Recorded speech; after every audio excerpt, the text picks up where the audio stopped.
সফলতার কোনো শর্টকাট হয় না, হয় অনেক কাঠখড় পুড়িয়ে জীবন যুদ্ধের প্রতিটি অধ্যায়ে নিজেকে প্রমাণ করে করে একটু একটু করে আপনি সফল হবেন, একটু একটু করে আগাবেন। ইটস এ জার্নি, এটা কোনো ডেস্টিনেশন নয়।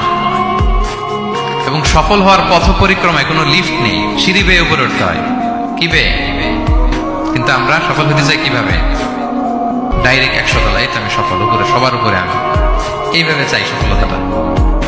সবার উপরে উঠে যাব, গোল্ড মেডেল গলায় পরাই দিবে, আমরা সাকসেসফুল না। সফলতার রাস্তায় কোনো লিফট থাকে না, কি দিয়ে উঠতে হয়? সিঁড়ি বেয়ে ঘাম জড়িয়ে উঠতে হয়। দেখেন, শুধু আলোর মুখ দেখার জন্য মায়ের পেটে আমাদের কত সময় লাগছে বলেন তো? জাস্ট একটু লাইট, হ্যাঁ 9 মাস 10 মাস সময় লাগছে শুধু একটু আলো দেখবো আমরা। একটু আলোর মুখ দেখার জন্য আমার লাগছে 9 মাস। আর এখানে আমরা শর্টকাট খুঁজি, খালি কি খুঁজি?